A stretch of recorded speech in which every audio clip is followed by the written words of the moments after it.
Oi!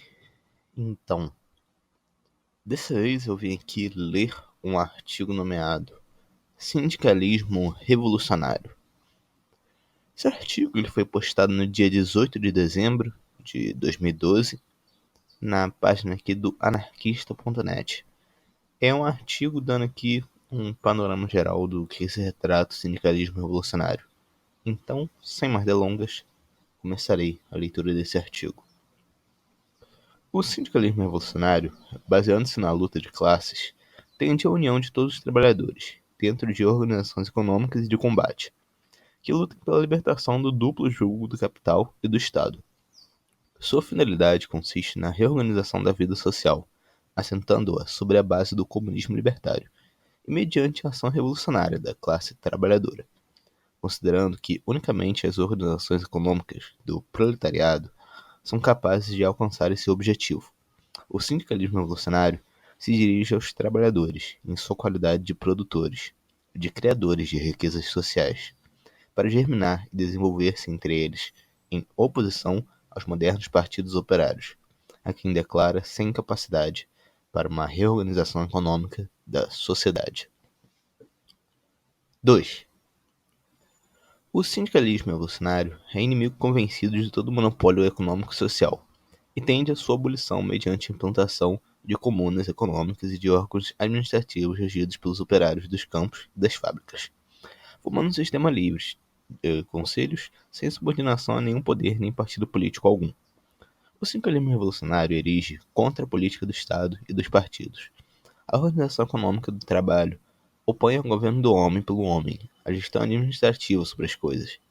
Não é, por conseguinte, a finalidade do sindicalismo revolucionário a conquista dos poderes políticos, e sim a aparição do monopólio da propriedade deve desaparecer. Também o monopólio da dominação, e que toda forma de Estado, encubra-se como queira, não poderá ser nunca um instrumento de libertação humana. Antes, ao contrário, será sempre o criador de novos monopólios e de novos privilégios. 3. O sindicalismo revolucionário tem uma dupla função a cumprir: a de prosseguir uma luta revolucionária de todos os dias pelo melhoramento econômico, social e intelectual da classe operária dentro dos limites da sociedade atual, e a de educar as massas para que sejam aptas para uma gestão independente no processo da produção e da distribuição, assim como a posse sobre todos os elementos da vida social.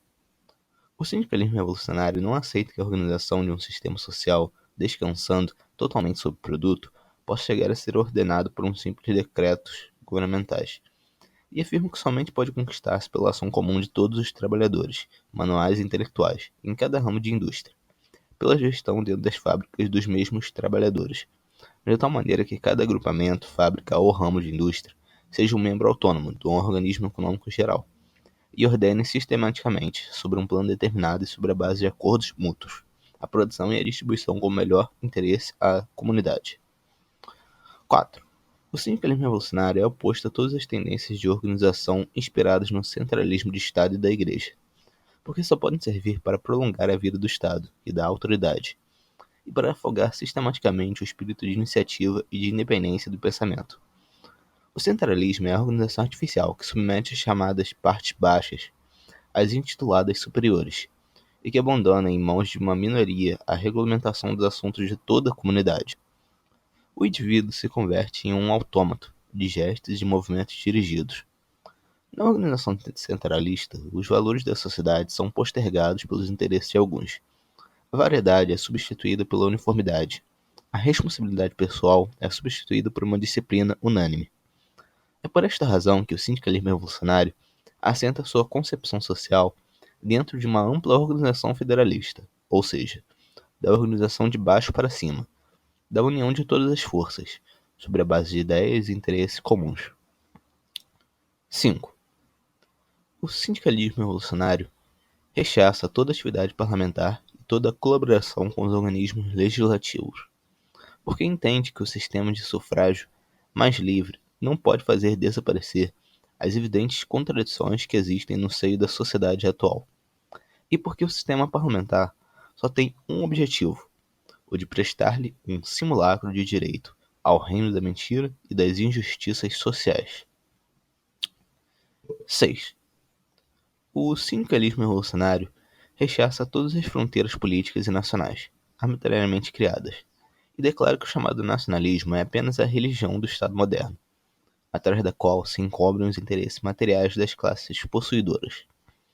O sindicalismo revolucionário não reconhece outras diferenças que as de ordem econômica, regionais ou nacionais, produto das quais surgem hierarquias, privilégios e opressões de todo tipo, por raça, sexo, sexualidade ou qualquer diferença percebida ou real, e reclama para todo agrupamento o direito a uma autodeterminação, em acordo solidariamente com todas as outras associações da mesma ordem. 7. É por razões idênticas que o sindicalismo revolucionário combate o militarismo e a guerra.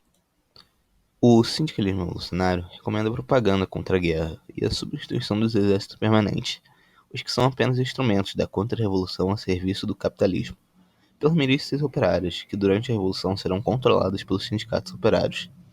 Existe, ademais, o boicote e o embargo contra todas as matérias-primas e produtos necessários para a guerra, à exceção do caso em que se trate de um país onde os operários que estejam realizando uma revolução de tipo social, em cujo caso há que ajudar-lhes na defesa da revolução até o final. O sindicalismo revolucionário recomenda a greve geral, preventiva e revolucionária, como meio de ação contra a guerra e o militarismo. 8. O sindicalismo revolucionário reconhece a necessidade de uma produção que não danifique o meio ambiente, que tente minimizar o uso de recursos não renováveis e que utilize sempre que seja possível alternativas renováveis. Identifica a busca de ganhos e não a ignorância como causa da crise meioambiental atual. A produção capitalista sempre busca minimizar os custos para conseguir um nível de ganhos cada vez mais elevados para sobreviver, e não pode proteger o meio ambiente. Em concreto, a crise mundial da dívida acelerou a tendência pelas colheitas comerciais, em detrimento da agricultura de subsistência. Isto causou a destruição das selvas tropicais, fome e enfermidades. A luta para salvar nosso planeta e a luta para destruir o capitalismo devem ser conjuntas, ou ambas fracassarão. 9. O sindicalismo revolucionário se afirma partidário da ação direta e sustenta e alenta todas aquelas lutas que não estejam em contradição com suas próprias finalidades. Seus meios de luta são a greve, o boicote, a sabotagem, etc. A ação direta encontra sua expressão mais profunda na greve geral, a que deve ser, ao mesmo tempo, desde o ponto de vista do sindicalismo revolucionário, o prelúdio da revolução social. 10.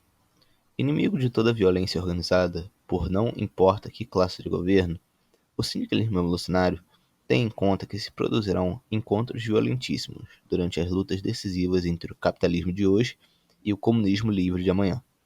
Por conseguinte, reconhece a violência que possa empregar-se como meio de defesa contra os métodos violentos que empreguem as classes dominantes durante as lutas que sustentem o povo revolucionário pela expropriação das terras e dos meios de produção. Como esta expropriação só poderá ser iniciada e levada a feliz termo pela intervenção direta das organizações econômicas revolucionárias dos trabalhadores, a defesa da revolução deve encontrar-se também em mãos dos organismos econômicos, e não nas de uma organização militar ou parecida que se desenvolva à margem deles. 11. É unicamente nas organizações econômicas revolucionárias da classe operária que se encontra a força capaz de realizar sua libertação e a energia criadora necessária para a reorganização da sociedade, com base no comunismo libertário. Então é isso. Esse foi o ponto 2 dos Estatutos da Associação Internacional dos Trabalhadores, de dezembro de 1996. Esses foram entre diversos pontos aqui, exatos 11 pontos, dando um panorama geral de qual é a defesa do sindicalismo revolucionário. Como eu falei, foi publicado aqui na página do anarquista.net no dia 18 de dezembro de 2012, pelo próprio admin da página. Como eu sempre digo aqui no canal também, eu espero que todos vocês tenham gostado da leitura desse artigo. Ademais, só tenho a dizer até mais.